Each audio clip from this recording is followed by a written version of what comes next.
Olá, pessoal. Professor Acácio, hoje tratando de um assunto que os estudantes pré-universitários costumam encarar como um assunto difícil. Vou fazer uma proposta para vocês, tá? Nós vamos apresentar esse mini curso numa série de mais ou menos 5, 6 aulas, estourando 6 aulas, tá? E se no final você não tiver aprendido reações orgânicas, eu vou ficar muito impressionado, tá certo?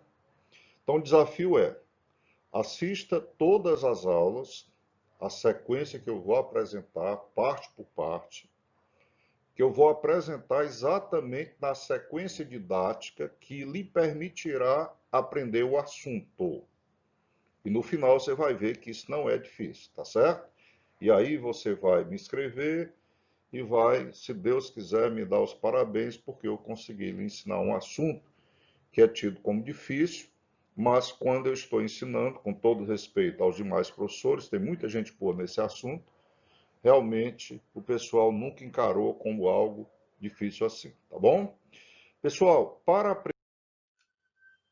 que aconteça uma reação química, primeiro teremos que ter a quebra de ligações. Imagine que isso aqui represente uma molécula de uma determinada substância.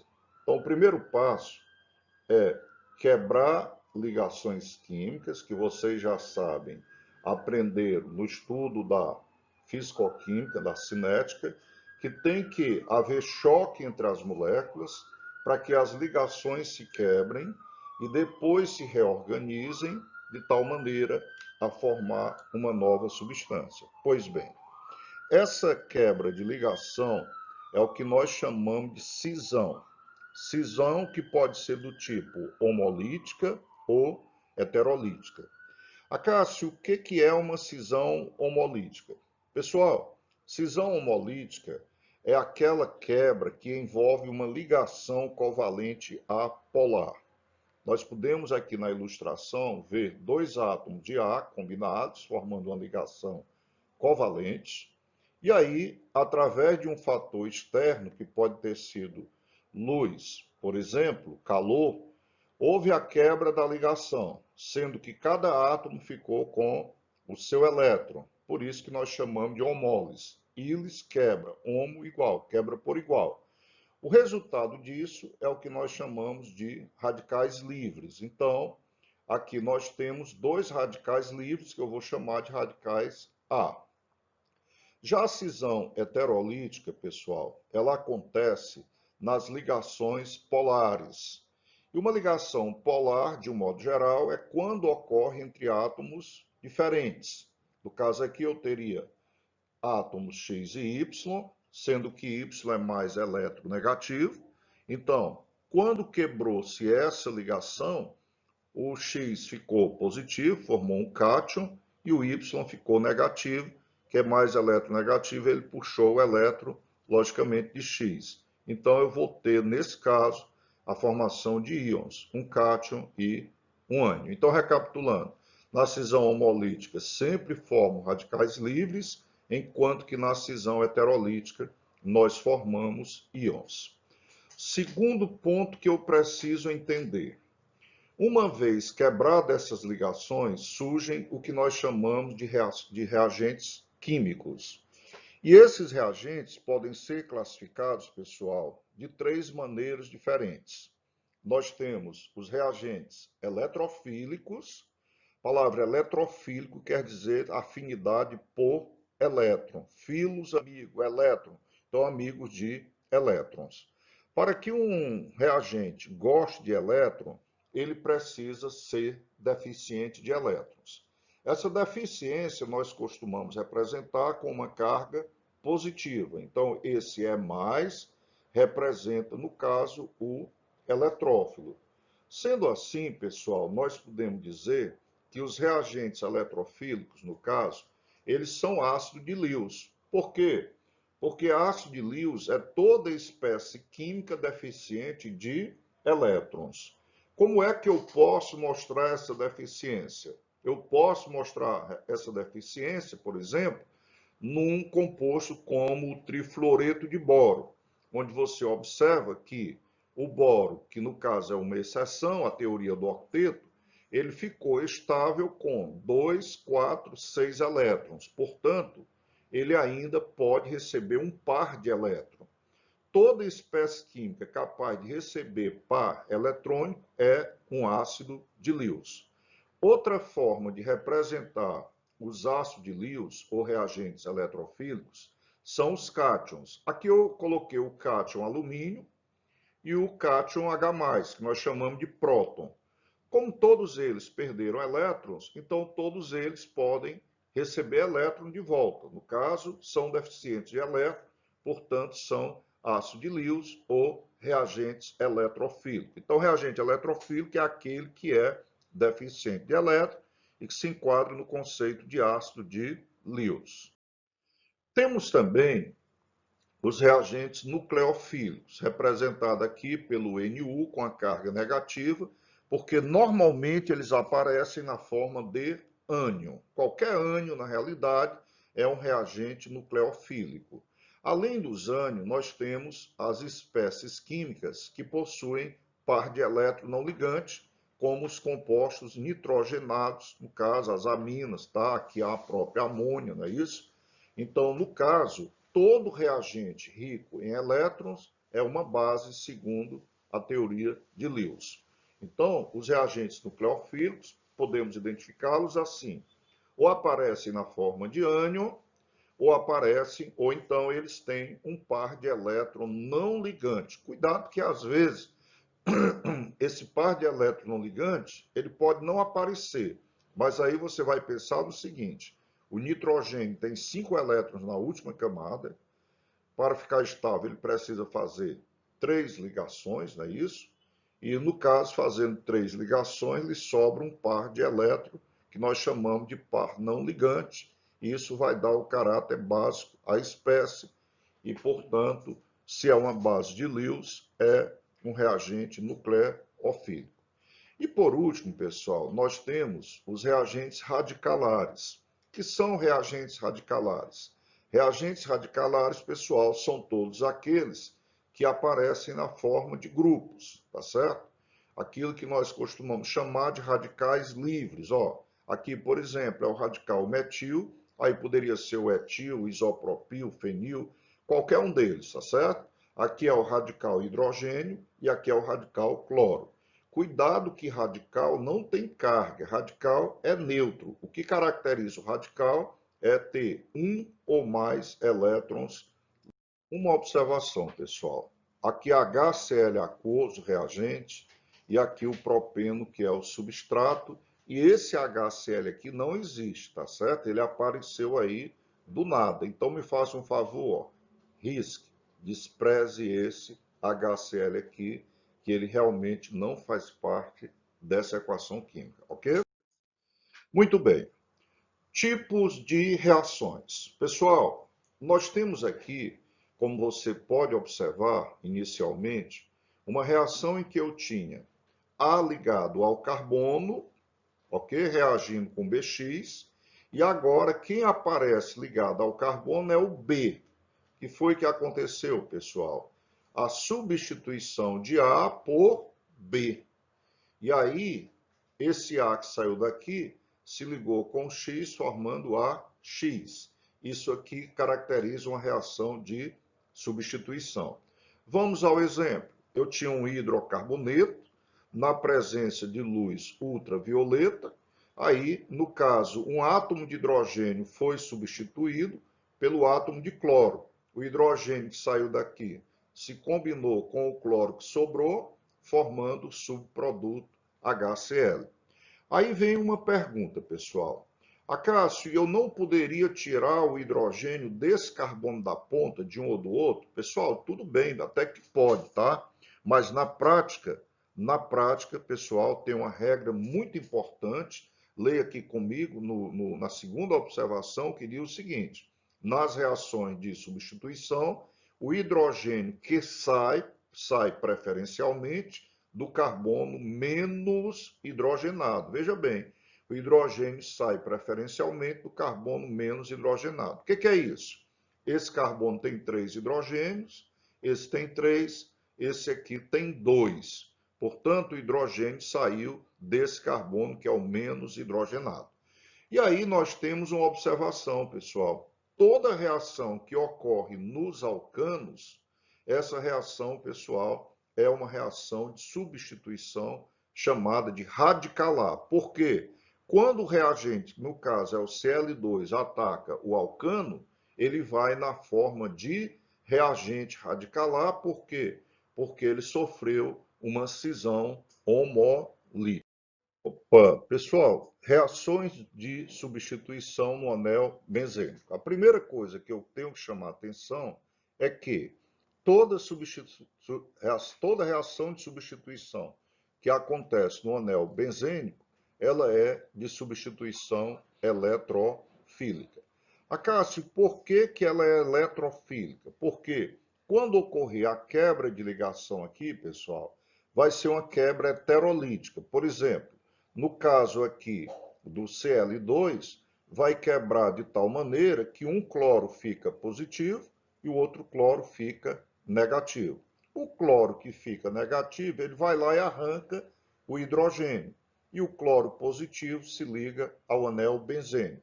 Como você pode perceber nessa reação que é chamada de halogenação. Acácio, por que é o positivo que ataca o benzeno? Pessoal, o benzeno, devido ao fenômeno da ressonância, os elétrons estão distribuídos por todo o anel. Sendo assim, cada carbono desse é rico em elétrons e, portanto, atrai a espécie que tem carga positiva, que nós já classificamos como eletrófilo. As duas próximas reações, elas seguem o mesmo critério, são reações de substituição eletrofílica. Mas como é que acontece essa reação? Veja bem, nós vamos ter uma quebra de ligação aqui, ó, onde o OH fica negativo e o nitrogênio fica positivo. Essa quebra se dá assim, pessoal, porque o oxigênio é mais eletronegativo do que o nitrogênio.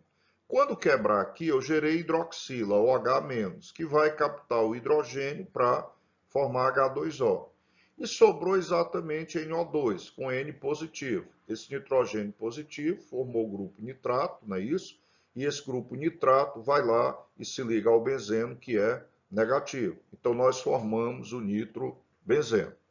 A reação com o ácido sulfúrico, pessoal, que é chamada de sulfonação, porque se trata da reação com ácido sulfúrico, o mecanismo é idêntico ao que aconteceu no ácido nítrico, na nitração.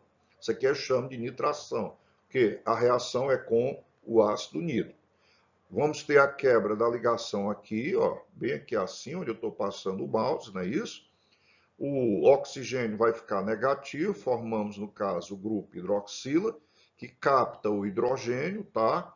E aí sobrou o enxofre positivo, na realidade formando o conjunto, o SO3H, que é o chamado grupo sulfônico, e como ele está positivo, ele vai lá e se liga ao benzeno, que é todo negativo. Já expliquei que você tem elétron em cada carbono. Por quê? Porque o benzeno é rico em elétrons devido ao fenômeno da ressonância. O produto dessa reação, pessoal, é o ácido benzeno sulfônico. E a reação é chamada de sulfonação. Mas, pessoal, preste bem atenção que nós podemos ter ainda as reações de alquilação de Friedel-Crafts e acilação de Friedel-Crafts. Acaso, qual é a diferença entre essas reações e as anteriores? É que, nesse caso, quando fala de alquilação, a introdução de um grupo alquila no anel benzênico, no caso, o metil. Como é que isso acontece? Esse catalisador ajudará a quebrar a ligação entre o carbono e o cloro. Como o cloro é mais eletronegativo, a quebra se dá aqui. O cloro fica negativo e o carbono fica positivo, formando um carbocátion, que é o carbono positivo.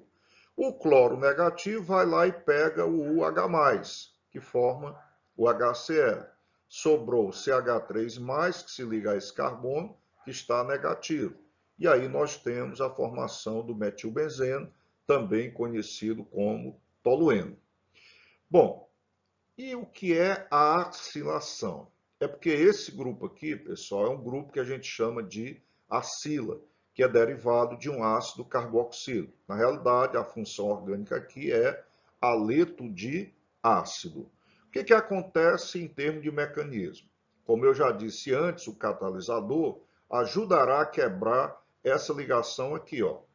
Quebra para que lado, Acácio? Quebra para o lado do cloro. Por quê? Porque o cloro é mais eletronegativo do que o carbono. Por que que não quebrou a ligação com o oxigênio? Pessoal, porque quebrar uma ligação dupla é muito mais difícil do que quebrar uma ligação simples, tá certo? E nas reações químicas, vocês sabem que a tendência é as coisas acontecerem da forma mais natural possível. Então, nesse caso, quebra-se a ligação aqui, formando Cl-, esse carbono fica positivo, tá certo? E aí o que é que nós vamos ter? O Cl- vai captar o átomo de hidrogênio, não é isso? Dando lugar a quem? A esse grupo aqui, e aí, como vocês podem observar, nós formamos o ácido clorídrico como subproduto, e o produto orgânico é a fenilmetilcetona. Ok, pessoal? Observe a sequência que nós temos a seguir, tá? Nós temos também as reações de substituição no anel, nos derivados do benzeno. O que eu chamo de derivado de benzeno, pessoal? É aquele composto que já tem alguma coisa ligado a ele, quer dizer, aquele composto que apresenta anel benzênico, que tem algo ligado a ele. Esse algo não pode ser o hidrogênio, claro, pode ser qualquer outra coisa menos o hidrogênio. Uma vez existindo alguém ligado ao anel benzênico, se outro alguém quer se ligar, pessoal, ele vai ter que pedir licença a quem chegou primeiro, tá certo? Então, no caso, vamos supor que quem chegou primeiro foi um grupo amina, o hidrox, o alcox, o grupo alquila, o halogênio. Ele vai indicar onde é que o outro vai entrar. No caso, se for um desses grupos aqui, ele indicará, pessoal, que o novo grupo entre nas posições orto e para. Orto e para simultaneamente. Então, nós vamos ter dois produtos, uma substituição na posição orto e outra na posição para. Então, deixa eu dar uma dica para vocês melhor. Todo grupo saturado, quer dizer, todo aquele grupo que tiver ligado diretamente ao anel benzênico saturado, ele orienta para as posições orto e para, ok? Já os grupos meta-dirigentes são aqueles que apresentam normalmente, pessoal, uma insaturação nele, como o grupo nitro, o grupo sulfônico, a carboxila, aldoxila, carbonila, etc. Então, se aparecer dupla ou tripla ligação, como é o caso do grupo ciano, pessoal, ele chegou primeiro, se ligou no anel benzênico, então ele vai determinar que o outro grupo que quer se ligar, se ligue na posição meta.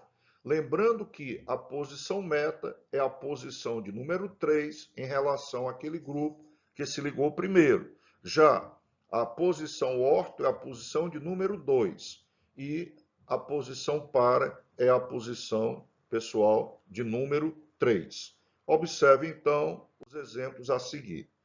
Nesse exemplo, nós temos o radical metil.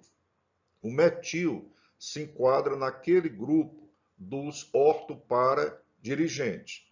Então, se alguém quer se ligar ao benzeno, no caso, pessoal, esse alguém vai ter que se ligar nas posições 2, que é orto, e na posição 4, que é a posição para, tá certo? Aqui eu preciso de duas moléculas no caso, duas moléculas do metilbenzeno para reagir com uma molécula de Cl2, pessoal. Bem aqui assim, nesse ponto aqui, nós temos o índice 2, tá certo? Que ficou escondido, não é isso? Então, vamos já ver se eu consigo consertar aqui. Mas aqui, no caso, é Cl2. Portanto, Como este grupo é um grupo saturado, ele é orto para dirigente. O cloro entrou na posição orto e também na posição para, tá certo? Formando assim dois produtos. Já o próximo exemplo, pessoal, nós podemos observar que tem um ligado ao benzeno um grupo que é insaturado, no caso com uma ligação dupla. E aí o que acontece? Eu vou contar 1, 2, 3. 3 é a posição meta. Como esse grupo é um grupo insaturado, o grupo todo é insaturado, ele vai mandar o bromo entrar na posição 3, que a gente chama de posição meta, ok?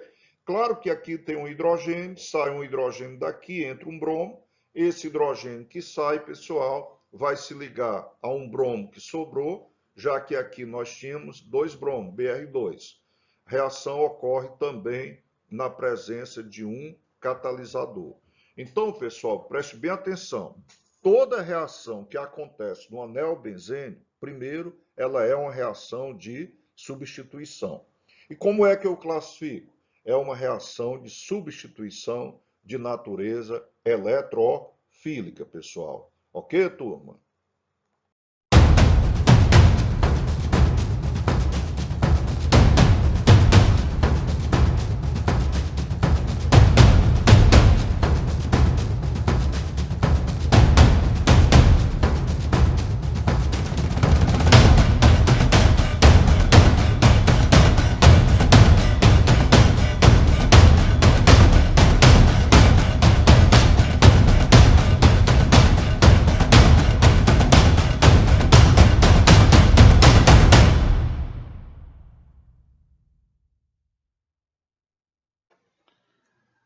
E aí, pessoal, tudo bem?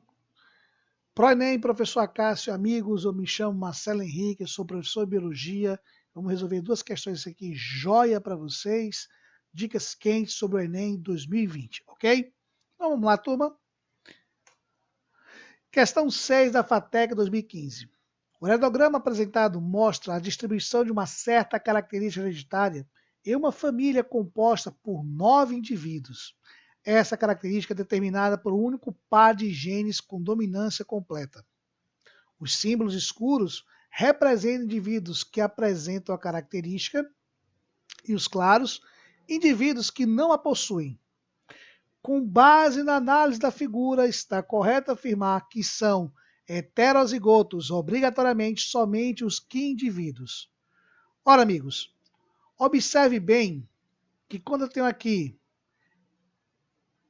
mãe e pai com as mesmas características e tendo filho distinto, implica dizer que este filho é o quê? Ele é recessivo e os pais são dominantes e heterozigotos.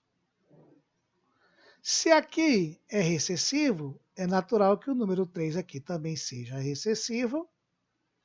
É natural que o número 9 também seja o quê? Recessivo.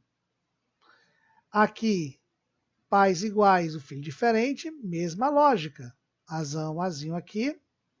Azão, azinho aqui. Tá certo? Então já temos o 1, o 2, o 6 e o 7 heterozigotos. E aqui eu tenho o indivíduo recessivo e o indivíduo aqui afetado, dominante. Ela só tem azinho para dar para sua filha. Então, ela vai ter que vai ser portadora de um azinho vindo da mãe e o pai possivelmente deu o quê? O seu dominante. Dessa forma, o que são obrigatoriamente heterozigóticos aqui vão ser quem? O número 1, o número 2, o número 6, o número 7, o número 8. Mas Marcelo, me diga uma coisa.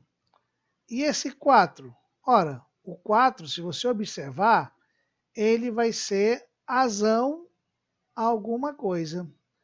Pode ser tanto o azão, porque há a possibilidade, porque há gametas para que haja isso, como também pode ser azão, azinho.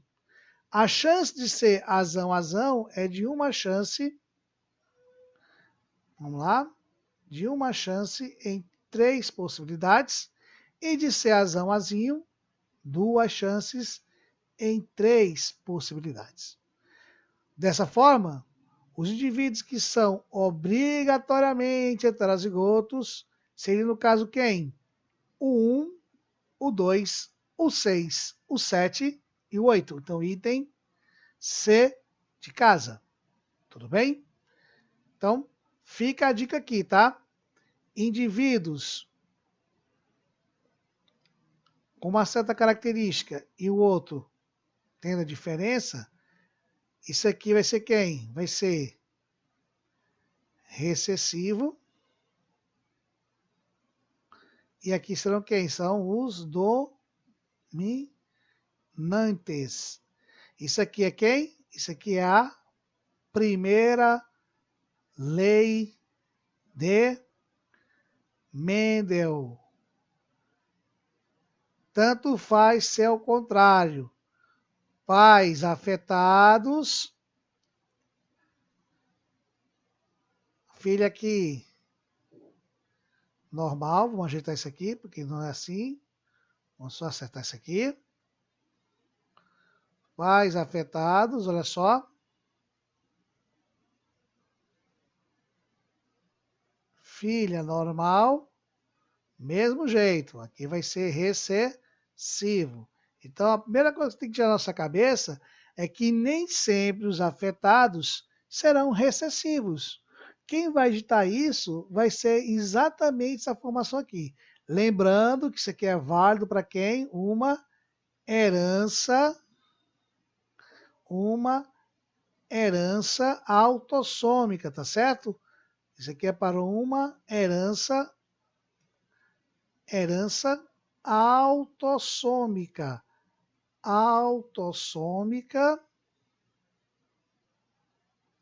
Ou não sexual. Beleza? Muito bem. Então, só para a gente ratificar, item C de casa da questão. Outra questãozinha boa, olha só. Enem, População Privada de Liberdade 2015. Uma questão sobre petróleo derramado em ecossistemas marinhos. Ô Marcelo, por que você está falando isso? Lembre-se que em 2019 tivemos um derramamento de petróleo na costa do Nordeste. Em setembro de 2019, afetou todos os estados nordestinos e alguns estados do Sudeste. Entre eles quem? Espírito Santo e o norte do Rio de Janeiro. Então vejamos essa questão. Isso é uma dica que pode estar presente na prova agora, viu? No Enem 2020. A remoção de petróleo derramado em ecossistemas marinhos é complexa e muitas vezes envolve a adição de mais substâncias ao ambiente. Para facilitar o processo de recuperação dessas áreas, pesquisadores têm estudado a bioquímica de bactérias encontradas em locais sujeitos a esse tipo de impacto. Eles verificaram que algumas dessas espécies utilizam hidrocarbonetos como fonte de energia, atuando assim como biorremediadores, removendo o óleo do ambiente. Bom, uma das bactérias que fazem isso, gente, é uma bactéria, né? A bactéria... Desculpa. Bactéria do gênero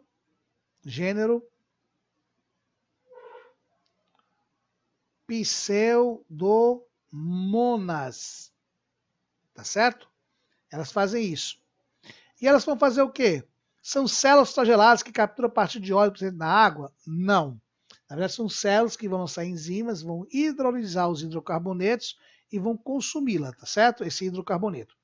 Altas taxas de mutação para se adaptar ao ambiente impactado pelo óleo? De jeito e maneira. Enzimas que catalisam reações de queda das moléculas constituindo óleo? Correto. Então, ó, isso aqui é biorremediação, gente. Isso aqui é questão que aparece muito no Exame Nacional. São os desafios enfrentados às dificuldades do ambiente. Isso é uma competência, habilidade muito presente na biologia. Tudo bem? Então, turma, é isso que nós temos, tá? Muito obrigado e até a próxima.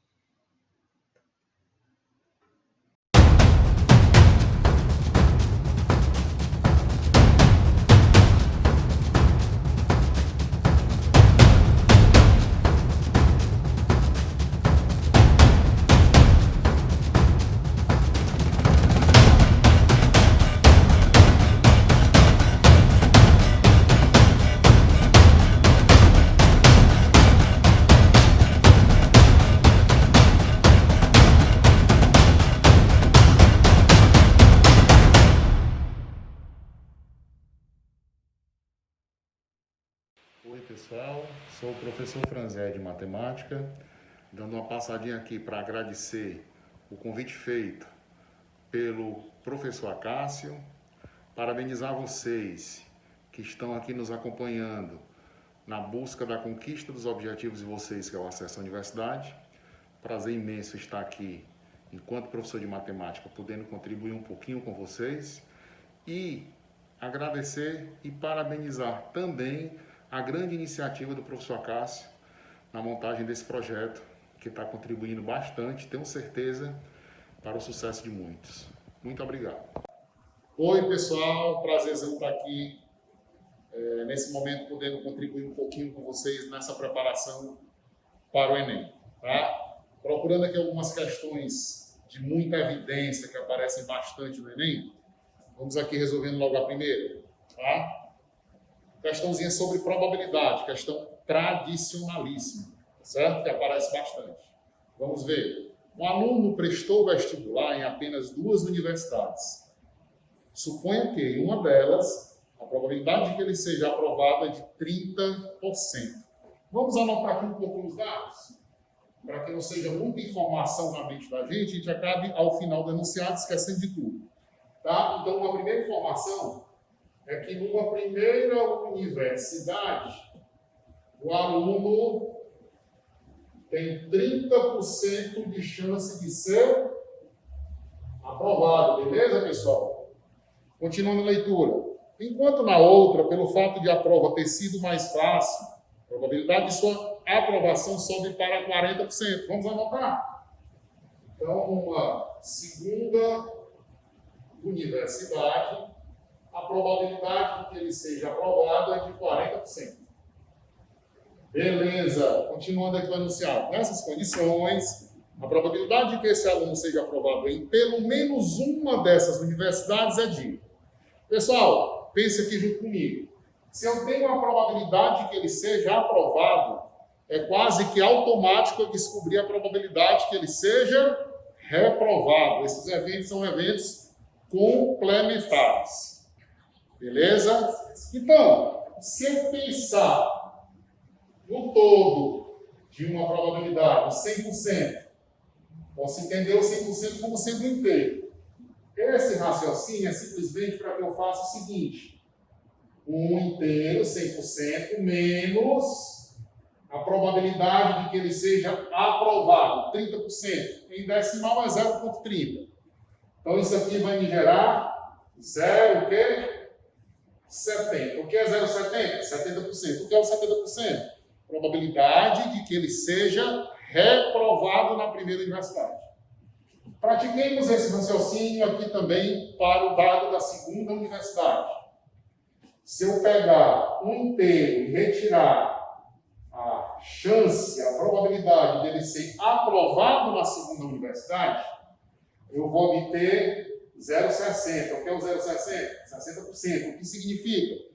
Probabilidade dele ser reprovado na segunda universidade. Pessoal, pensemos no seguinte. Se eu pegar a probabilidade dele ser reprovado na primeira, a probabilidade dele ser reprovado na segunda, e se eu multiplicar, eu estou calculando a probabilidade de que ele seja reprovado na primeira e na segunda também. Tá? Eu vou obter aqui 0,42. Isso é o mesmo que o quê? 42%. Então, agora pensemos o seguinte. 42% é a probabilidade que ele seja reprovado nas duas. Tranquilo. Então, pessoal, quero que fique claro para vocês o que significa esse 42% calculado. Probabilidade de que o aluno seja reprovado nas duas universidades. Por que eu calculei isso? Porque se você parar um pouquinho para pensar, só existem 3 fatos que podem ocorrer dentro da situação. Primeiro, ele ser reprovado nas duas. Um outro fato que pode ocorrer, ele ser aprovado em uma e reprovado na outra. E um outro fato que pode ocorrer, ele ser aprovado nas duas. Se a pergunta da questão é, nessas condições, probabilidade de que esse aluno seja aprovado em pelo menos uma. Lembre-se que ser aprovado em pelo menos uma universidade é ser aprovado em uma universidade ou ser aprovado nas duas. Tranquilo? Então, qual é a probabilidade de tudo que possa ocorrer? É o 100%, é o inteiro. Menos a probabilidade de ser reprovado nas duas. Eu vou obter 0,58. Vocês agora vão perceber e vamos tentar interpretar o 0,58. Claro, 0,58 é 58%. Agora eu quero que vocês entendam o que significa no contexto da minha questão, esse 58%. Beleza? Entenda aqui, 42%, probabilidade de que eles sejam reprovados nas duas. Todas as possibilidades possíveis e imagináveis é o 100%, que é o inteiro. Retirando a probabilidade de ser reprovado nas duas, o que é que sobra para mim? A probabilidade dele ser aprovado em uma ou a probabilidade dele ser aprovado nas duas. Essas duas chances estão inclusas, estão embutidas nesse 0,58. Percebam que é exatamente já a resposta da questão. Porque ele pergunta a probabilidade de que esse aluno seja aprovado em pelo menos uma. O que significa implicitamente pelo menos uma? Ser aprovado em uma e somente uma, ou ser aprovado em quê? Nas duas. As duas probabilidades estão inclusas dentro dos 58%, e esse será o gabarito da nossa questão entender de dado. Beleza, pessoal? Uma outra questão de muita incidência na prova do Enem são as questões relativas às grandezas. Grandezas de um modo geral, tá? E aí vamos fazer aqui uma questãozinha para vocês entenderem bem o que quero falar, tá certo? Ó, para uma atividade realizada no laboratório de matemática, um aluno precisa construir uma maquete da quadra de esportes da escola, que tem 28 metros de comprimento por 12 de largura.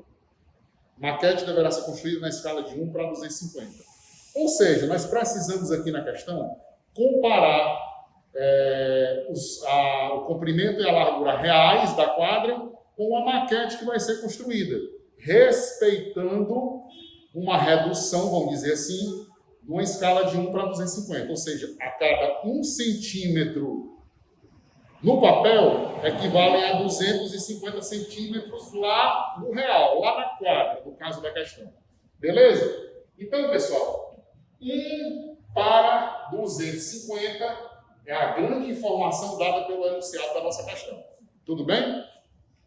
Veja que aqui é o seguinte, eu tenho 28 metros de comprimento lá na realidade da quadra, a quadra realmente em si, tá? Esses 28, lembrem-se, aqui eu tenho papel, vamos dizer assim, maquete, desenho. Aqui eu tenho o quê? A realidade, efetivamente a dimensão lá na quadra. Tá? Então, eu tenho que montar a minha proporção colocando o que aqui? O que for realidade, colocando o que aqui? O que for papel, desenho, representação, no caso aí uma maquete. Tá? Então, eu tenho aqui que colocar com relação ao comprimento 2.800. Franzé, de onde foi que você tirou esse 2.800? Lembrem-se que a unidade trabalhada é o centímetro. Então, se eu tenho 28 metros transformados em centímetro, eu tenho 2.800 centímetros. Tá? E quem é o grande X da questão? É o que vai ser representado desses 28 metros ou 2.800 centímetros na maquete, no comprimento da maquete que vai ser construída. Beleza? Os meios pelos extremos, tá, pessoal? 250x é igual a 2.800 vezes 1, tá? Vamos dar logo aqui um zerinho embora com o zerinho. Eu tenho 280 dividido por 25. Isso aqui me gera um resultado de 11,2. Era história, vamos encontrar o resultado e fazer a interpretação do mesmo. O que significam esses 11,2? 11,2 centímetros será o tamanho do comprimento da quadra apresentada na maquete. Nesse mesmo embalo, nesse mesmo raciocínio, faremos o cálculo do comprimento, da largura da quadra na maquete. A escala permanece na questão, a proporção termina de ser montada com o quê? Com 12 metros lá no real, da largura da quadra, e transformação em 1.200 centímetros. Tranquilo? E eis aqui a outra incógnita da questão. Já temos X na questão, trabalharemos ali com o outro. Os meios pelos extremos. Pessoal, entendam o que é o Y da minha questão? Tamanho da largura da quadra representada onde? No real ou na maquete? Na maquete. Tranquilo? Então, eu tenho 250y igual a 1.200 vezes 1. Eu mando o zerinho embora com o zerinho. Eu tenho 120 sobre 25. Beleza? Essa resposta é de 4,8. Significação da resposta. 4,8 centímetros é a largura a ser representada da quadra na maquete. Pessoal, seguindo em frente aqui na nossa resolução de questões, escolhi uma questão aqui muito boa do ano de 2001 sobre geometria plana. Lembrem-se que a geometria plana é sempre um assunto muito recorrente nas provas do Enem. Beleza? Uma questãozinha muito boa que até envolve um outro conteúdo dentro da questão. Vamos lá? Diz assim, o município de 628 km² é atendido por duas emissoras de rádio cujas antenas A e B alcançam um raio de 10 km do município, conforme mostra a figura. Para orçar um contrato publicitário, uma agência precisa avaliar a probabilidade que um morador tente, circulando livremente pelo município, encontrar-se na área de alcance de pelo menos uma das emissoras. Essa probabilidade é de aproximadamente. Vejam na figura que essa figura é uma representação da área do município. E essas duas partezinhas destacadas são exatamente a área de alcance das emissoras. Beleza? Então, o que a questão está fazendo como pergunta é qual é a probabilidade de uma pessoa estando na área do município conseguir captar o sinal das emissoras. Beleza? A área total do município ela foi dada a 628 km², tá certo? O que a gente precisa fazer? A gente precisa calcular essas duas áreas, repetindo que isso aqui é a área de alcance dos sinais das emissoras e compará-la com a área total. Tudo bem? Beleza.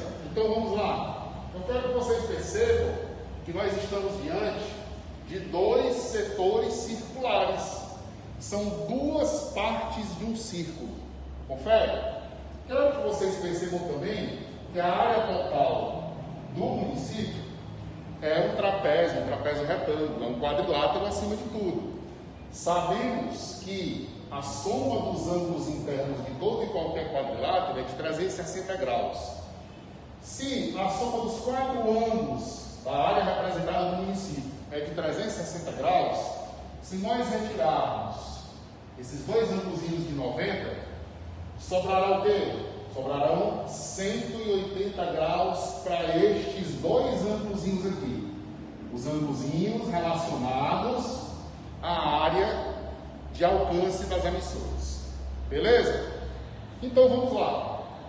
Ora, se a soma desses dois ângulos é de 180 graus, eu percebo que se eu fosse juntar, por exemplo, se eu fosse colocar um justaposto ao outro aqui, eu teria um meio círculo, a metade de um círculo. Franzé, como é que você sabe disso? Porque o ângulo relacionado ao círculo por completo é um ângulo de 360. Se eu acabo de descobrir que esses dois ângulos somam 180 graus, eu estou percebendo que os ângulos me garantem que eu estou diante de meio círculo, já que 180 é a metade de 360. Tranquilo? Então vamos às continhas agora. Vamos calcular a área de alcance. A área de alcance do sinal da emissora. Beleza? Então a área de alcance é calcular essas duas áreas. Então eu estou diante de πr2. Franzel, o que seria πr2? A área por completa de um círculo. Tudo bem? Multiplicado por quem? Pelo ângulo relacionado ao ângulo total, que é o ângulo de quê? 360 graus. Na verdade, nós estamos diante da fórmula da área do setor circular. Só que nós já vamos calcular os dois de uma vez, tudo bem? Então, a área é igual. Vamos usar o π como sendo 3,14. Percebam que o raio em questão é um raio de 10 quilômetros. Percebam que os dois ângulos somados, já que eu estou calculando as duas áreas simultaneamente, fazem um ângulo de 180 graus e o ângulo por completo é o ângulo de 360. Tudo bem? Vamos para cá. A área é igual. 10 ao quadrado dá 100. 100 vezes 3,14, pessoal, dá 314. Percebam que eu estou diante de 18 sobre 36. Se eu simplificar ao máximo possível esse 18 36 áreas, eu estou diante de um meio. Ok? Então a área procurada, que é a área de alcance do sinal das emissoras, é 314 dividido por 2, que dá 157 quilômetros quadrados. Percebam na leitura da questão que para a gente fechar a questão, precisamos comparar a área calculada com a área total do município, para sabermos qual é a probabilidade de um cidadão circulando na área do município conseguir captar o sinal dessas emissoras. Beleza? A probabilidade para que este evento ocorra é o quê? É aquilo que é favorável para que ele ocorra, 150 quilômetros quadrados, o cidadão está dentro desses 157.800 quilômetros quadrados, comparado com quem? Com a área total do município. Se você parar um pouquinho para pensar, você vai perceber que 157 vezes 4 dá exatamente 628. Ora, eu percebo que se eu simplificar, eu vou ter 1 aqui e vou ter 4 aqui. Então eu tenho o quê? 1/4. Isso é 0,25. A probabilidade então de que esse evento ocorra é de 25%. Tranquilão, pessoal? Pessoal, vamos aqui a uma quarta questão. Geometria de novo, sempre privilegiando a geometria, que é geometria espacial, mais especificamente com o cilindro. Olha que questãozinha legal, do Enem aqui 2013. Num parque aquático, existe uma piscina infantil na forma de um cilindro circular reto, de 1 metro de profundidade e volume igual a 12 metros cúbicos. Tudo bem? Cuja base tem raio R e centro O. Deseja-se construir uma ilha de lazer seca no interior dessa piscina, também na forma de um cilindro circular reto, cuja base estará no fundo da piscina e com o centro da base coincidindo com o centro do fundo da piscina, conforme a figura. E aí vocês percebem que eu já fiz aqui uma representaçãozinha da situação que nós estamos lendo. O raio da ilha de lazer será Rzinho, R minúsculo. Deseja-se que após a construção dessa ilha, o espaço destinado à água na piscina tem um volume de no mínimo 4 metros cúbicos. Beleza? Considere 3 como valor aproximado para π. Para satisfazer as condições dadas, o raio máximo da ilha de lazer, Rzinho em metros, estará mais próximo de. Pessoal, pense comigo. Fiz aqui uma pequena representaçãozinha da situação descrita no enunciado. Tranquilo? Vocês percebem que nós estamos diante de um cilindro circular reto, tá? E a ilha será construída dentro da piscina, que é a representação da piscina. 1 metro de profundidade, tá? Obviamente para cá eu fiz uma representação ampliada desta situação. Agora notem que aqui é uma visão frontal, digamos assim, e aqui eu tenho uma vista aérea. É como se eu estivesse bem aqui fazendo a observação dessa piscina. Tranquilo? Obviamente aqui uma representaçãozinha ampliada. A ilha será construída lá no centro onde o centro da ilha coincidirá com o centro da própria piscina. Tudo bem? E aí, pessoal, vamos começar a falar do volume total, representado por VT. Do volume total, eu vou subtrair o volume da ilha, que eu vou representar para o VI.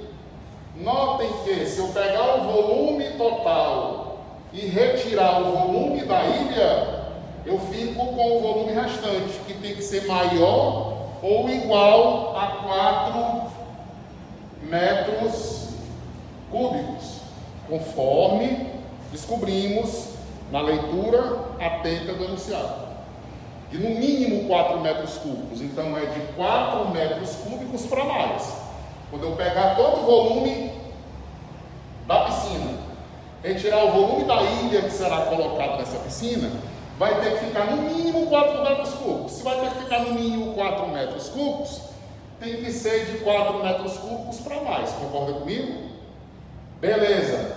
Pessoal, notem que o volume da piscina foi fornecido. O volume total da piscina foi fornecido. 12 metros cúbicos. Menos o volume da ilha maior ou igual a 4. Estamos diante de uma simples inequação. Tranquilo? Ora, menos VI maior ou igual a 4 menos 8. Desculpe, 4 menos 12, que dá menos 8. Beleza? Vamos seguir em frente bem aqui. Ora, se eu tenho os dois membros negativos, multiplicando por menos 1, esses membros se tornarão positivos e a desigualdade se inverterá. Lembrem-se disso. Então eu vou ter volume da ilha, aqui eu tenho maior ou igual, vai ficar menor ou igual, aqui eu tenho menos 8, fica 8. Ora, mas quem é o volume da ilha? A ilha é o quê? Formato cilíndrico. Qual é a fórmula do volume de um cilindro? Área da base do cilindro. Percebam que a base de um cilindro circular reto é o quê? É um círculo. Então é π R2. Beleza? Rzão ou Rzinho? Rzinho. Por quê? Porque o Rzão é o volume, desculpe, é o raio da própria piscina. Como eu estou trabalhando agora especificamente no volume da ilha, o raio da ilha é Rzinho. Tranquilo?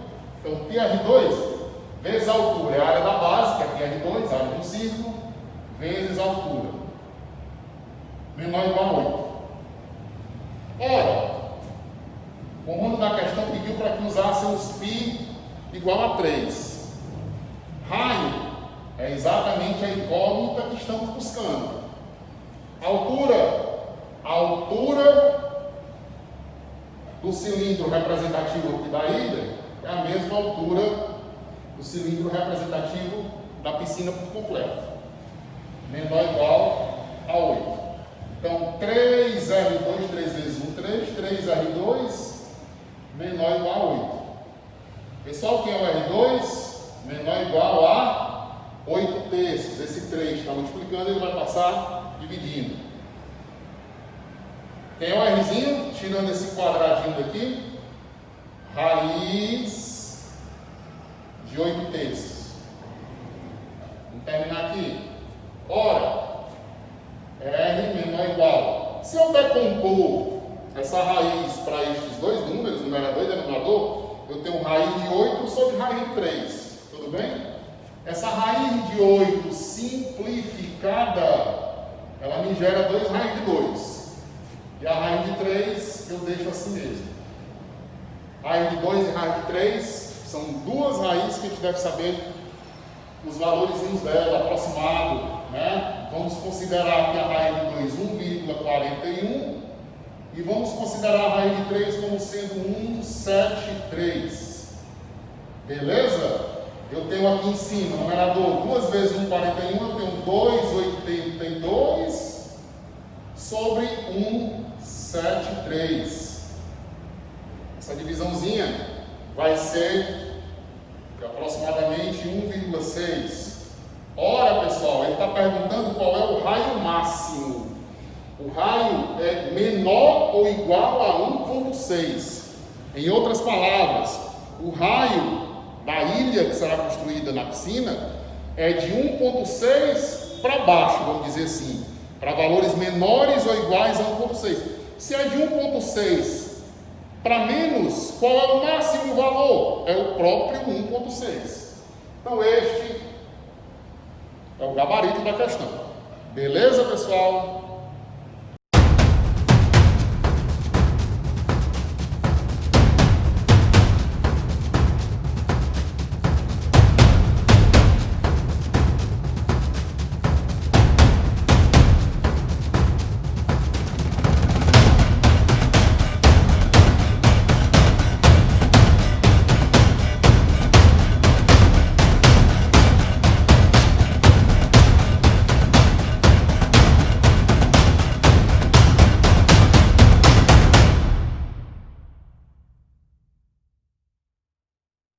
Sejam todos bem-vindos, meu nome é Lincoln Santos, sou professor de Física e hoje estou aqui a convite do professor Acácio, no projeto ProEnem, para trabalharmos um pouquinho sobre um conceito muito importante dentro do corpo da física, que é a mecânica, e dentro da mecânica, dois pontos bastante relevantes, que são o conceito de trabalho e energia. Duas definições que estão intrinsecamente ligadas, ou seja, ligadas com muita intensidade. Porém, às vezes a gente acaba deixando de trabalhar devido ao currículo, ou então, por tempo que faz que a gente não vê esse conteúdo, já esqueceu. Então, eu estou aqui para a gente refrescar a memória e vou até explicar também o porquê é importante refrescar a memória com esses conteúdos da mecânica que a gente viu lá no primeiro ano, tá bom? Para a gente começar com assim, o pé direito dentro da mecânica, eu gostaria aqui de citar essa frase que está esculpida no Memorial de Sir Isaac Newton, que é o seguinte: que gênio humano irá superá-lo, numa tradução livre, do latim para o português. E essa frase diz muito sobre o trabalho do Isaac Newton, porque ele foi um divisor de águas. É comum dizer na física que existe uma física antes de Isaac Newton e outra depois de Isaac Newton. A metodologia de trabalho, a forma que ele trabalhou foi importante, foi um passo necessário que a física, assim como outras ciências, necessitavam. Então, sua importância é gigantesca dentro do contexto das ciências.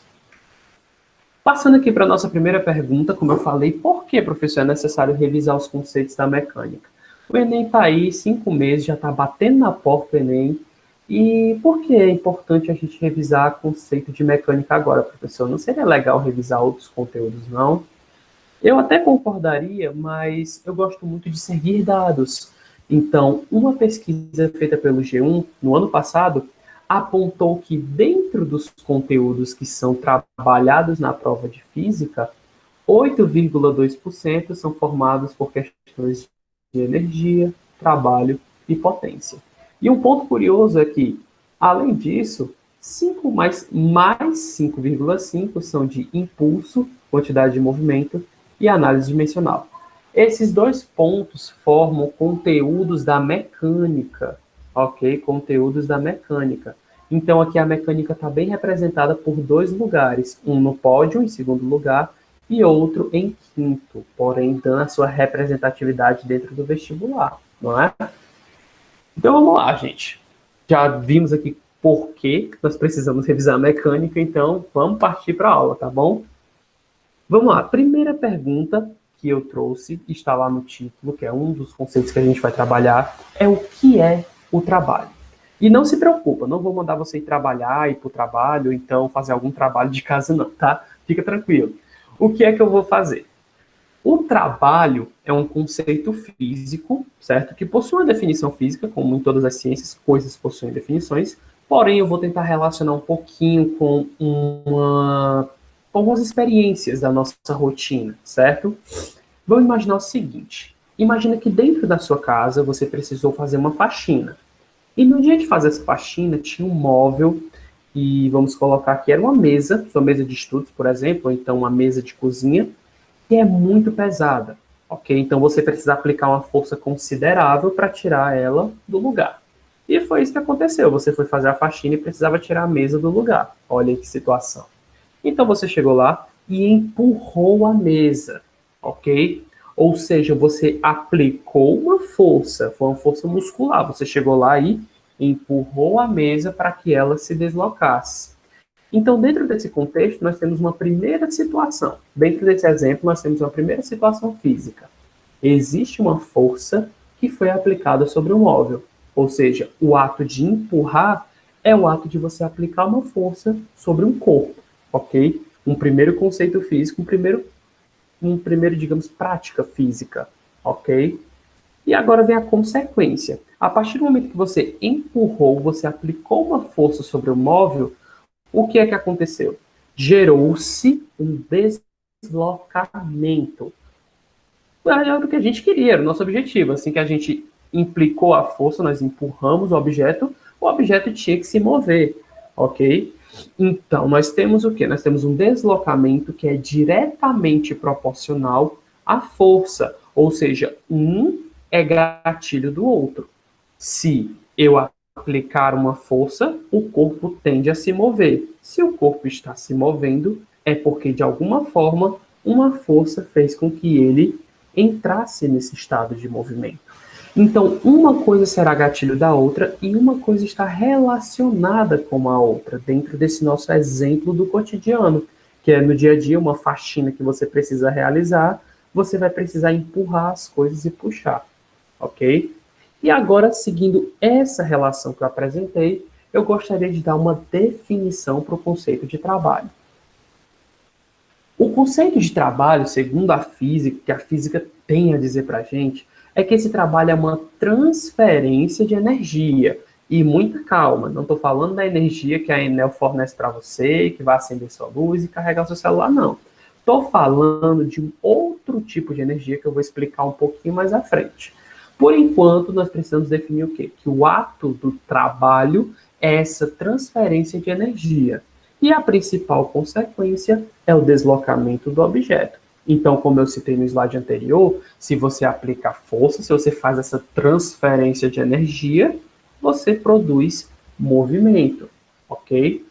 Aqui nós temos duas fórmulas, que é uma parte importante também da física, a parte matemática, que nós podemos usar para trabalhar.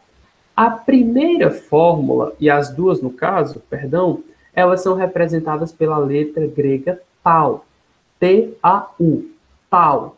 Essa letra grega simboliza trabalho, ok? Então a equação diz o seguinte: trabalho é igual a força, ou seja, o vetor força, vezes a variação do deslocamento. Isso quando nós tratamos em situações lineares. Por exemplo, no caso da nossa faxina, foi uma situação linear. O deslocamento, e a força, eles são lineares, eles acontecem na mesma linhazinha. Não tem ângulo referente, aliás, em relação ao referencial. Não existe um ângulo. Então, é um caso linear. E para isso, essa primeira equação já ajuda a gente. Mas, em outras situações onde a força ela pode possuir um ângulo em relação ao referencial, nós podemos utilizar uma outra variação dessa equação, que seria essa aqui, ó. A letra tau permanece, é igual ao vetor força, que também permanece, vezes o deslocamento D, a gente já viu esse D lá no outro exemplo, vezes o cosseno do ângulo. Então, aqui acrescentamos mais um item na nossa relação, que é o cosseno do ângulo dessa força que foi aplicada. Dentro disso, eu gostaria de ressaltar o seguinte: geralmente, quando temos forças com determinados ângulos, geralmente, depende da situação, do caso, do valor do ângulo, esse trabalho ele pode ser um pouco menor, ele pode ser reduzido devido a esse ângulo de aplicação, ok? Em algumas situações, por exemplo, quando você aplica uma força numa diagonal interna do objeto, você acaba gerando um trabalho muito menor devido à aplicação da força, porque o deslocamento vai ser mínimo. Mas nós veremos algumas questões que poderão nos ajudar a explicar um pouco desse conceito, ok? Aqui, como eu prometi, a questão, nós trouxemos uma questão da Universidade Estadual de Minas Gerais, ok?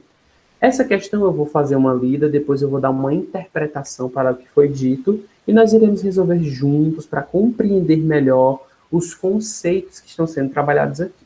Então vamos lá. Uma pessoa arrasta uma caixa sobre uma superfície sem atrito de duas maneiras distintas. conforme mostram as figuras A e B. Nas duas situações, o módulo da força exercida pela pessoa é igual e mantém-se constante ao longo de um mesmo deslocamento. Então vamos lá. Primeiros pontos importantes que nós precisamos ressaltar. Sem atrito. Sem atrito. Ou seja, quando nós falamos sobre coisas que não têm atrito e não têm resistência do ar, nós falamos sobre situações ideais. E dentro da física, diversas questões cobram situações ideais. Então, sempre que aparecer esse nomezinho, situação ideal, é porque vai dispensar atrito, resistência do ar, dentre outras coisas, tá bom? Que a gente vai ver um pouquinho mais na frente. Então, o que é que está acontecendo? Ele está empurrando uma caixa sobre o mesmo piso de duas formas diferentes. O módulo da força exercida pela pessoa é igual, ou seja, a força dessa situação A é a mesma força dessa situação B, ok? Mas o que é que está diferente aqui? É o ângulo da força, ó. Olha aqui a força que ele está aplicando. É como eu falei, é na diagonal da caixa, ó. É na diagonal interna da caixa. Enquanto essa força aqui ela é linear, ela é reta. Então, se a gente lembrar do que eu estava falando agora há pouco, quando nós temos uma situação onde existe uma angulação para a força, geralmente, depende também das situações, a força, ou seja, o trabalho, ele pode ser bem menor do que uma situação onde essa força poderia ser linear, onde ela não teria ângulo, tá bom? Aí vamos lá. Considerando a força F que nós estudamos, é correto afirmar que, o item A, o trabalho realizado em A é igual ao trabalho realizado em B. Esse primeiro item ele se torna incorreto porque nós vimos que existe uma fórmula para se trabalhar quando você tem uma força linear e outra quando você tem uma força com certa angulação. Então, no caso, ele está incorreto porque o item A leva em conta o cosseno do ângulo, enquanto o item B não leva isso em consideração.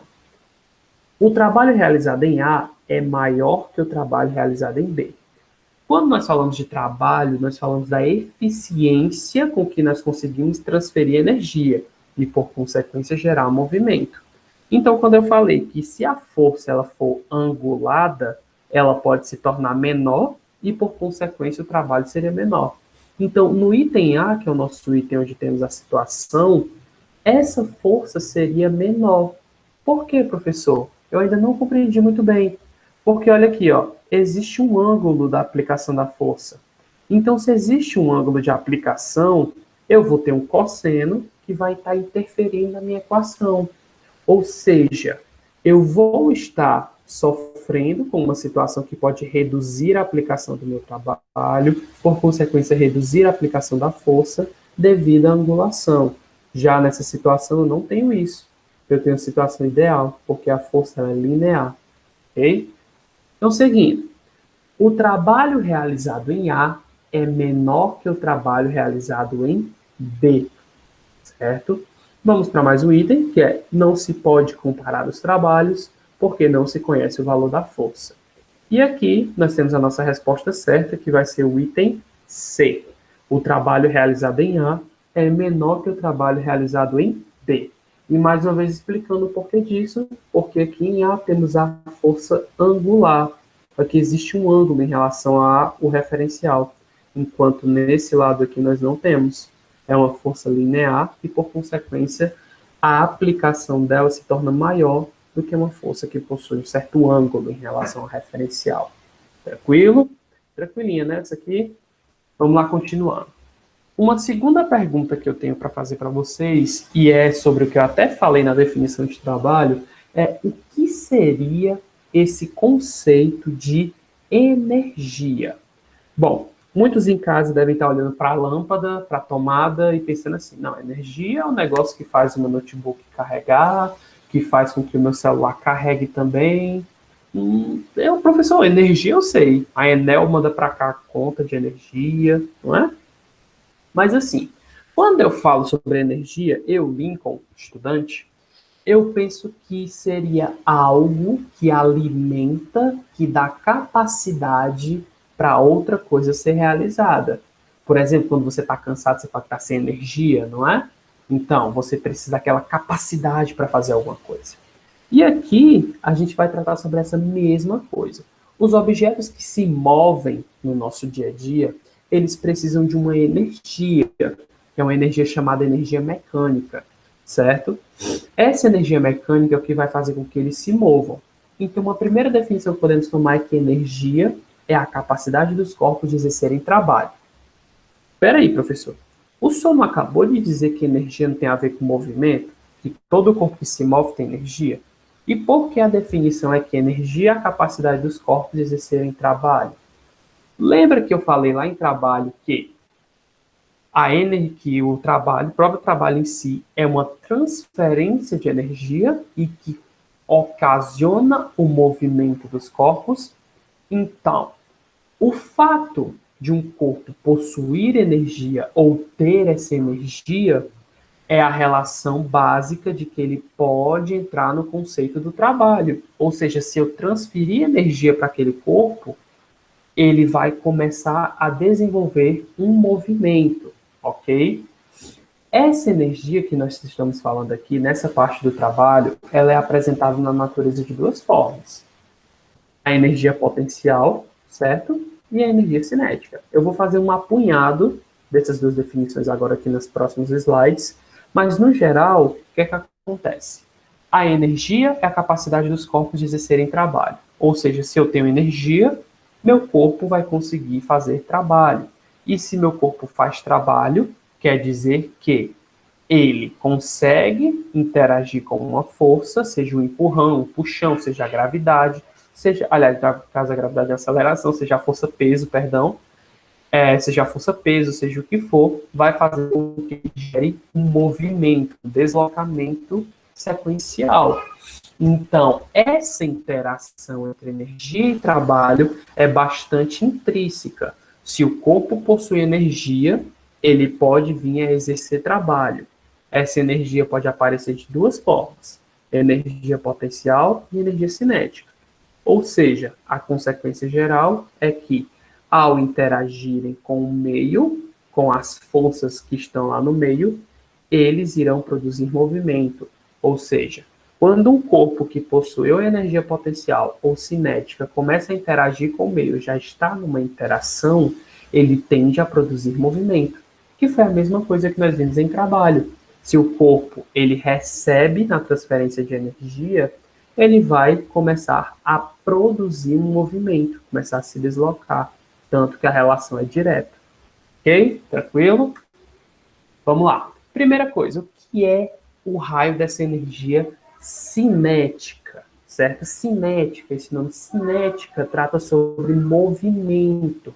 Então, a energia cinética é a energia dos movimentos dos corpos, ok? Nada mais que isso. Todo corpo que se movimenta, ele tem uma quantidade de energia cinética. E essa energia cinética é fruto de uma conversão. Citando Lavoisier, nada se cria, tudo se transforma. Então, essa energia é fruto de uma conversão. Logo, algo vai precisar diminuir para que essa energia cinética comece a aparecer. E nós vamos ver quem é esse algo em alguns instantes.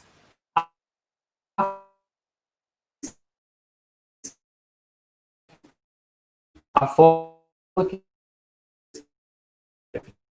a energia cinética é aqui, ó. Energia cinética, que é SC, é igual a massa, que é esse Mzinho, dividido por 2. Então, essa fórmula vai representar os movimentos. Professor, qual é a aplicação que podemos citar para esse conceito de energia cinética? Simples. Já ouviram jogo de tênis? Já assistiram? Já devem ter visto, não é? Quando o jogador ele pega a raquete e aplica uma força sobre a bola, o que é que ele está fazendo? Ele está fazendo com que aquela bola se mova. Então, eu tenho uma massa, certo? Relacionada à bola de tênis. Eu tenho uma massa. Como aquela bola está se movendo, eu tenho uma velocidade relacionada a ela. E, por consequência, eu consigo calcular a quantidade de energia cinética naquele corpo. Aqui ao lado deixei duas aplicações. Uma para força de 4 metros e outra para força de 2 metros por segundo. E dentro dessas aplicações, nós temos os resultados aqui no final. Os resultados, quando nós trabalhamos com energia cinética, energia mecânica, como eu citei, são dados em Joule, ok? Que é a unidade de medida da energia, o Joule. Tá bom? Tranquilo? Então, essa aqui é uma aplicação básica do conceito da energia cinética. Quando você empurra ou você aplica o movimento, quando o objeto está em movimento, você tem uma massa que possui uma velocidade, por consequência, você tem uma quantidade de energia cinética dentro daquele sistema, tá bom? E sempre que eu citar a palavra sistema, pessoal, não pense que é algo de computador, alguma coisa de aplicação, não. O sistema é uma situação que nós criamos dentro da física. Chamamos ele de sistema, tá bom? Seguindo para o próximo conceito, energia potencial. Professor, que raios é uma energia potencial? A energia potencial ela vai ser aquela que fica armazenada dentro do sistema. E como eu disse que a cinética ela surge de algo, vai ser desse algo aqui. Em algumas situações, a energia potencial pode ser convertida em energia cinética, ok? Dentro desse conceito aqui, a gente pode pensar, o que é que seria energia potencial? Digamos que a palavra potencial seja tratada como no dia a dia. Por exemplo, Neymar é um jogador muito bom. Ele tem potencial para ganhar o Globo de Ouro, por exemplo. Acho que é Globo de Ouro o nome. Quem for o futebolista da equipe aí, me ajude, certo? Então, o Neymar ele é um cara que tem um grande potencial, ou seja, ele tem grandes chances, ele tem uma grande intensidade para chegar aonde ele quer chegar. Basta que alguma coisa aconteça. Da mesma forma, funciona com os corpos dentro da física. Então, a energia potencial vai ser aquela energia que vai estar contida no sistema. Um corpo pode vir a ter movimento, porque essa energia vai ser convertida em energia cinética, que é a energia do movimento que a gente viu, mas depende de alguma interação, ok? A fórmula que representa essa energia potencial, qual seria, professor? Energia potencial seria igual a massa vezes a gravidade vezes a altura. Então, nós teremos uma interação bem direta, massa, gravidade e altura. Logo, aqui nós vamos ver que alguns objetos vão estar elevados ao nível do referencial. E quando eu cito a palavra referencial, eu falo de onde estamos vendo a situação. Seja do chão, do avião, de um teto, seja de onde for. Dependendo de onde estamos vendo a situação, é o nosso referencial, ok? E aqui eu trago uma aplicaçãozinha básica agora para o futebol. Digamos que eu tenho uma bola, ok? Uma bola de futebol que pesa os seus 30, seus 3 gramas no caso.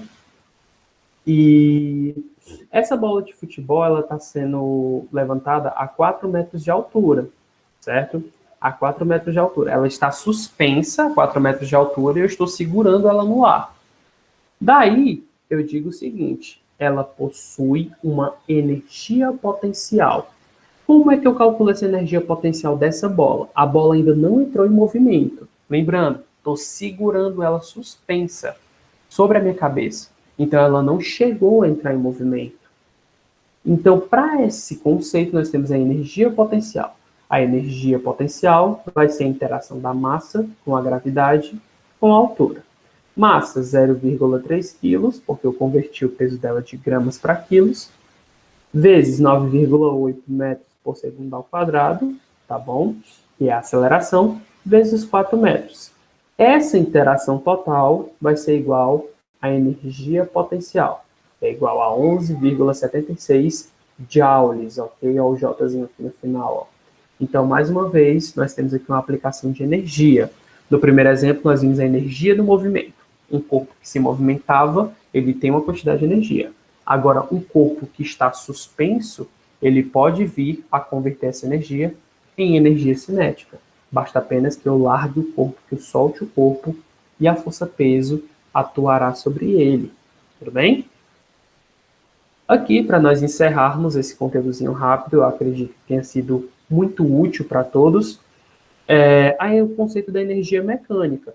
Então, a quantia de energia potencial e a quantia de energia cinética, quando unidas, formam a quantidade de energia mecânica do sistema. E como eu disse, quando eu falo a palavra energia, eu sei que é muito fácil você confundir com a energia que corre pelo sistema da sua casa, então que alimenta o seu celular, seu computador, mas aqui nós falamos sobre outro tipo de energia, que é a energia do movimento dos corpos, que é a mecânica.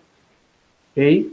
Então, essa energia mecânica é representada pela soma da energia potencial com a soma da energia cinética. É o conjunto das energias que habita dentro do nosso sistema. Como eu expliquei, sistema, situação física. Tranquilo? Agora vamos aqui para duas aplicaçõezinhas rápidas desses conceitos de energias e essa conversão de energias. Lembrando uma coisa, as energias podem se converter, potencial em cinética, cinética em potencial, depende de como nós estamos trabalhando.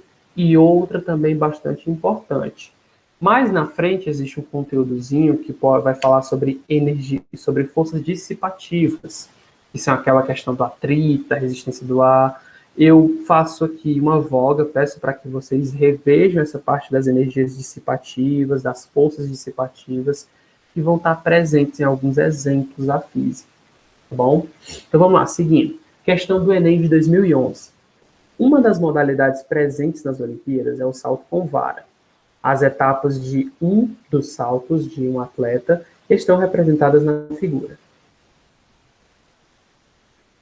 Desprezando-se as forças dissipativas, resistência do ar e atrito, para que o salto atinja a maior altura possível, ou seja, o máximo de energia seja conservada, é necessário o quê? Então vamos lá. Muita coisa foi dita, precisamos digerir algumas. Temos aqui uma situação onde ele fala sobre forças dissipativas, que é o que eu pedi para que vocês revessem também. Que é a resistência do ar e o atrito. Então, ele está desprezando essas coisas, ou seja, nós estamos tratando sobre uma situação ideal.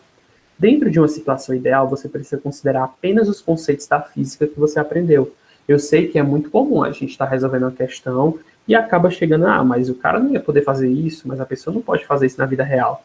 Mas aqui, dentro dos conceitos da física, como nós estamos desprezando as forças dissipativas, muito do que a gente talvez ignore possa sim acontecer, ok? Então vamos lá. Ele está querendo saber o seguinte, o que é que ele está querendo descobrir daqui? Para que o salto possua a maior altura possível, ou seja, o máximo de energia, que é a energia potencial. Como ele fala sobre a altura, ele fala sobre a energia potencial. Então, o que é que esse bonequinho, esse atleta precisa fazer? Ele vai estar correndo com a vara, ou seja, a massa dele vai estar em movimento, por consequência vai estar com uma energia cinética, e assim que ele fincar o bastão, que nem no jogo das Olimpíadas, e for elevado, ele precisa que toda essa energia cinética que ele tem seja convertida em energia potencial para que ele fique na maior altura possível e depois o processo continue. Então vamos ver o que é que os itens têm a dizer para a gente. O primeiro item, a energia cinética representada na etapa 1, ou seja, que o rapaz está correndo, precisa ser totalmente convertida em energia potencial elástica, representada na etapa 4. Eu não citei nada sobre energia potencial elástica, então eu não ia cobrar algo que eu não citei para vocês, não é? Então, pode simplesmente desconsiderar essa opção. Vamos lá. A energia cinética, representada na etapa 2, seja totalmente convertida em energia potencial gravitacional, representada na etapa 4. Energia potencial gravitacional é um outro nome que nós podemos dar para energia potencial, porque ela interage com a gravidade, ok? Então, energia potencial gravitacional é uma expressão correta que nós podemos dar para o conceito de energia potencial. E aqui vamos analisar etapa 2 e etapa 4. Na etapa 2, o atleta já está apoiando o bastão sobre o objeto que ele precisa, né, sobre o suporte. E na 4 ele já caiu. Então, ele não tem que converter energia nessas etapas. Essas etapas aqui são de transição. Não tem nada a ver, não é? O que a gente está procurando. Agora aqui, ó, a energia cinética representada na etapa 1 seja totalmente convertida em energia potencial gravitacional representada na etapa 3. Então, beleza, professor. Aqui o senhor está falando sobre as coisas que o senhor disse para a gente na aula. Energia cinética e energia potencial gravitacional. Beleza. Etapa 1 e etapa 3. Etapa 1 é quando o atleta corre. Como eu falei, se ele está correndo, tem uma velocidade aqui, a massa dele, então tem energia cinética. Etapa 3, ele está a uma certa altura do referencial, ele tem massa e a gravidade vai atuar sobre ele. Então tem energia potencial gravitacional. E aqui, vamos só ver por que os outros itens estão incorretos, mas adiantando, a resposta é C. Ou seja, é necessário que a energia cinética da situação da corrida seja totalmente convertida em energia potencial gravitacional no momento em que ele finca o bastão, no momento em que ele fincou o bastão e subiu. Nesse momento da subida, toda a energia cinética precisa ser convertida em energia potencial gravitacional. Ok? Então, para quem não sabia, física, sim, entender física te ajuda com esportes. Te ajuda muito com esportes. Ok? Os outros itens, o D e o E, eles estão errados simplesmente pelas etapas que eles escolheram para interpretar. Então, aqui ele fala sobre energia potencial gravitacional e energia potencial elástica. Então, você já poderia eliminar, porque eu não trabalhei isso com você, então eu não cobraria de você esse tipo de coisa. No segundo, a energia potencial gravitacional, ela é representada na etapa 1, seja totalmente convertida em energia potencial elástica. Novamente, a elástica aparecendo. Como nós não vimos, nós não estamos trabalhando isso, de forma alguma seria cobrado de você isso. Ok? Questões de energia potencial elástica. Vamos aqui para uma segunda situação. Um automóvel em movimento uniforme anda por uma estrada plana quando começa a descer uma ladeira, na qual o motorista faz com que o carro se mantenha sempre com velocidade escalar constante. Durante a descida, o que ocorre com as energias potencial, cinética e mecânica do carro? Então, ele está fazendo o seguinte, o cara está dirigindo, ok? E o cara vai descer uma ladeira. No momento que esse motorista vai descer a ladeira e ele mantém a velocidade constante, e quando nós falamos de velocidade constante, também falamos sobre uma situação ideal, porque como tem resistência do ar e atrito, essa velocidade poderia variar, e a aceleração também, mas aqui estamos desprezando isso, ok? Então, o que é que vai acontecer com a energia potencial, com a energia cinética e com a energia mecânica do carro, ok? Se a gente for imaginar a situação, de que eu vou ser um pouquinho didático, eu tenho um carro aqui, e quando esse carro ele vai descer a ladeira, ele primeiro vai ficar a uma certa altura do solo, e depois vai começar a cair, não é? Ele vai começar a escorregar por essa ladeira, descer essa ladeira até lá embaixo. Ou seja, ele possui uma certa altura em relação a um referencial, que eu estou lhe dando, e ele vai descer esse referencial, ou seja, ele vai se movimentar para descer esse referencial. Então vamos lá, vamos analisar aqui os itens e ver o que é que vai ajudar a gente. Ó, a energia mecânica mantém-se constante, já que a velocidade escalar não varia e, portanto, a energia cinética é constante. Tem seu fundo de razão, porém não tratou nada sobre a energia potencial, o que é uma pena, mas precisamos ver o conceito da energia potencial também sendo trabalhado. A energia cinética aumenta, pois a energia potencial gravitacional diminui, e quando uma se reduz, a outra cresce. Bom, professor, tem a ver com o que o senhor explicou. O senhor dizia que nós poderíamos converter potencial em cinética e vice-versa, no caso, né? Vamos lá para C. A energia potencial gravitacional mantém-se constante, já que há apenas forças conservativas agindo sobre o carro. Mas o que é que faz esse item estar incorreto? O fato de nós trabalharmos com a energia potencial gravitacional. Quando o carro começa a descer a ladeira, ele vai diminuir a sua altura. Por consequência, a energia potencial vai estar diminuindo para dar lugar a outra energia, que no caso é a cinética, a que produz o movimento do carro. D. A energia mecânica diminui, pois a energia cinética se mantém constante, mas a energia potencial gravitacional diminui. Também tem seu fundo de razão e está tratando sobre todas as energias. Mas, professor, o que é que esse item aqui difere do item B? Porque na B ele só trata sobre energia cinética, e e potencial gravitacional. Ele não falou sobre a energia mecânica. Aqui ele está falando sobre todas.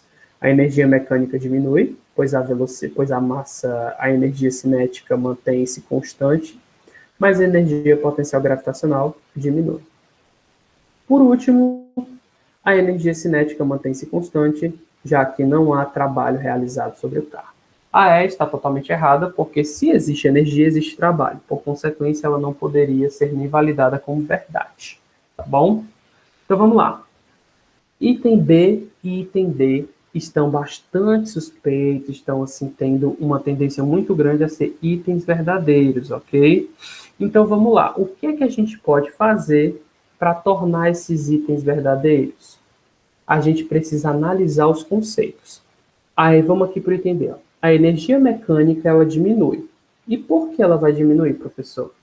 Porque eu tenho a energia cinética, a velocidade é constante do carro, a massa é constante, a massa nunca vai mudar, e o 2 que está dividindo também é constante. Então eu tenho o 2, tenho a massa constante e a velocidade constante. Por consequência, o valor da energia cinética é constante. Show! Agora, a energia potencial gravitacional diminui. Professor, ela diminui? Diminui. Ele não está descendo uma ladeira? Não está diminuindo a sua altura? Se ele está diminuindo sua altura, ele está convertendo a energia potencial gravitacional dele. Então, sem mais delongas, a resposta certa, D, ok? A energia mecânica ela vai diminuir, porque a energia potencial vai diminuir, ok? A cinética vai se manter constante. E mais uma vez vou dizer, é uma situação ideal, uma situação planejada, colocada para que fosse tratada de forma ideal, tá certo? Pessoal, é isso, tá? Gostaria de agradecer muito a atenção de vocês. Eu espero que tenha ajudado, espero que tenha contribuído para trazer uma revisão, algo mais complementar, uma forma diferente de você ver esse conteúdo, tá bom? Aqui ao lado seguem alguns dos meus contatos. É só isso, tá, pessoal? Aí, gostaram das aulas? Pois bem, então, sábado que vem temos mais, tá certo? Outros professores, tá certo, pessoal? E como sempre, sempre com aqueles professores show. Obrigado por hoje, tá certo? E até o próximo sábado. Um grande abraço, tá?